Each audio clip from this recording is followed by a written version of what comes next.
दोस्तों, आपने स्टिंग तो जरूर पी होगी। छोटी सी बोतल, मीठा सा जायका और फौरन मिलने वाली तवानाई। खास तौर पर गर्मियों में या थकन के बाद ये ड्रिंक बहुत ज़्यादा पसंद की जाती है। लेकिन क्या आपने कभी इस बोतल पर लिखी एक अहम लाइन पर गौर किया है? Not recommended for children and pregnant women. अब सवाल ये पैदा होता है कि अगर ये ड्रिंक इतनी एनर्जी देने वाली और मज़ेदार है, तो फिर बच्चों और हामिला ख़वातीन के लिए इसे क्यों मना किया जाता है? आखिर इसमें ऐसा क्या शामिल होता है जो हर किसी के लिए महफूज नहीं? आज की वीडियो में हम इसके पीछे छिपी हकीकत जानेंगे, लेकिन पहले समझते हैं कि स्टिंग बनती कैसे है।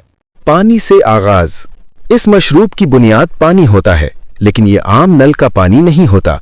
फैक्ट्री में पानी को पहले मुख्तलिफ फिल्टर से गुजारा जाता है, फिर इसे रिवर्स ऑस्मोसिस के जरिए साफ किया जाता है, जहां बारीक झिल्लियों के जरिए तमाम नमकियात और आलूदगी खत्म कर दी जाती है।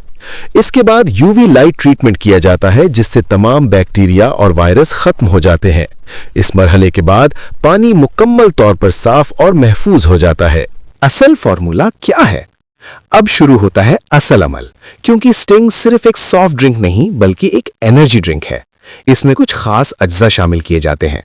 कैफीन, जो दिमाग को मुतहरक करती है और थकन कम महसूस होती है। टॉरिन, एक अमीनो एसिड जो जिस्म के मुख्तलिफ अफ़ाल में मदद देता है। विटामिन बी कॉम्प्लेक्स, जो खुराक को तवानाई में बदलने में मदद करता है। चीनी, फौरी तवानाई फराहम करती है, लेकिन ज्यादा मिकदार में नुकसानदेह भी हो सकती है। ये तमाम अज्जा इंतहाई नाप तोल के साथ मिलाए जाते हैं ताकि हर बोतल का जायका और असर एक जैसा रहे। सिरप और फ्लेवर की तैयारी। सबसे पहले पानी और चीनी को बड़े स्टेनलेस स्टील टैंकों में मिक्स करके एक गाढ़ा सिरप बनाया जाता है। इस दौरान मशीनें मुसलसल मिक्सिंग करती रहती हैं ताकि चीनी मुकम्मल तौर पर हल हो जाए। इसके बाद फ्लेवर शामिल किया जाता है, जो इस ड्रिंक को इसका खास जायका देता है। थोड़ा सा मीठा, थोड़ा सा खट्टा और हल्का सा तेज। यही फ्लेवर इसे बाकी ड्रिंक से अलग बनाता है। रंग और कार्बोनेशन। फिर इसमें फूड ग्रेड कलर शामिल किया जाता है ताकि हर बोतल एक जैसी और पुरकशिश नजर आए। इसके बाद कार्बोनेशन का अमल होता है, जहां कार्बन डाइऑक्साइड गैस शामिल की जाती है। यही गैस बोतल खुलते ही बाहर आती है और वो मखसूस फिज आवाज पैदा करती है। मजीद सिक्योरिटी प्रोसेस। इसके बाद ड्रिंक को पास्चराइज किया जाता है ताकि किसी भी किस्म के नुकसानदा जरासीम खत्म हो जाएं। फिर होमोजेनाइजेशन के जरिए इसके तमाम जर्रात को यकसा बनाया जाता है ताकि हर घूंट एक जैसा महसूस हो। बोतलिंग और टेस्टिंग।